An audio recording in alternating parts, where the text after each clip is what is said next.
Hello everyone, this is Marshall Gidler of ACLS Global, bringing you another lesson in the ACLS Global FX Trading School. In my previous video, I discussed the personal qualities you need in order to become a successful trader. Now, I'm going to talk about some of the things you have to consider as you decide how to approach the currency market. You want to choose a trading style that matches your lifestyle. Some of the things you have to decide are, first off, why do you want to trade FX? If the answer is, because I want to get rich quick, then may I make a suggestion? Give up. Give up right now. As I mentioned before, for every winner in FX, there's a loser. You're going to be playing against some pretty sophisticated investors. If you're not willing to do the work, don't even bother getting involved. Similarly, if it's because you want some thrills, then I'd recommend you go to the horse races instead. Thrill-seeking behavior clouds your judgment and hurts your trading performance. You should have a concrete, achievable goal for trading FX.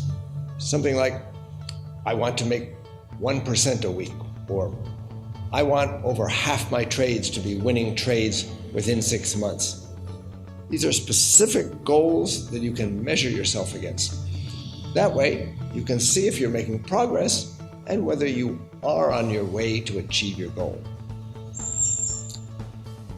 You might define your goal in terms of the return you're looking for. That will, of course, affect your trading style.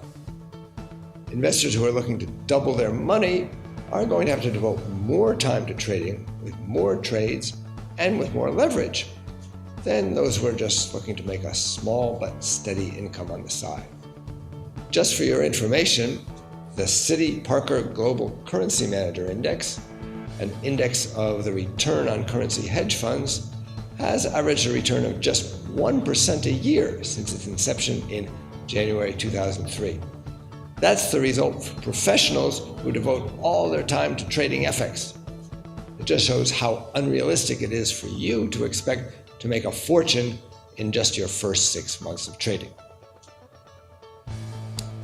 Your style of trading will dictate how much time you have to devote to it. So make sure you pick a style that fits your life. Some people make trading their full-time job. Other people study a bit, set a robot to work, and check it once a day to see how they're doing. And some people simply follow what other, more experienced traders do. It's up to you. Trading can be an all-consuming passion, or it can be a hobby on the side. How much money you can risk is perhaps the most important decision. You're bound to lose money at some point. It's an inevitable part of trading. If you lose so much that you can't pay the electric bill or the rent, you won't be able to trade anymore anyway. Never trade with money that you can't afford to lose. Note, though, that trading with too little money is dangerous too. If you don't have enough money in your account, a few losses could wipe you out. You don't want to be in a situation where even a small reversal results in you getting stopped out and losing your money before your trade has had time to work. The time and money you devote to trading will largely determine how much leverage you can use. The more closely you can follow the market and the more money you're willing to risk, the greater the leverage you can use. Now, higher leverage brings the possibility of higher profits, but it also means higher risk. So you should think about this point very carefully. You have to decide where you are going to focus your attention. Putting on more trades in different currencies can spread your risk and increase the likelihood of a winning trade. But it also requires more attention and more knowledge. You might want to start off small and trade what you know before moving further afield. Remember, you don't make money by trading. You make money by putting on winning trades. Your time horizon is important in determining your trading style. Are you going to trade minute by minute, looking to make a lot of small gains? Or are you going to try to catch the long-term wave and ride a trend for several days, weeks, or even months?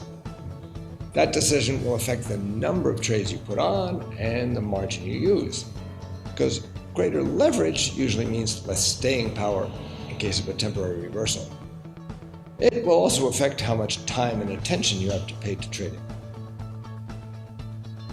Finally, what kind of analysis are you going to use? Technical or fundamental? Your answer to this question will help to decide the answer to the previous question. Technical analysis is better suited to shorter time horizons, while fundamental analysis works better over longer periods. Our next video will explain the difference between technical and fundamental analysis, because that's a key point in deciding how you're going to work. In this video, I discuss some of the various things you have to think about when you decide which trading style is best for you. First, you have to define your goal for FX trading, including what kind of returns you're aiming for. You need to consider how much time you want to devote to trading and how much money you can afford to risk. That will affect how much leverage you want to use.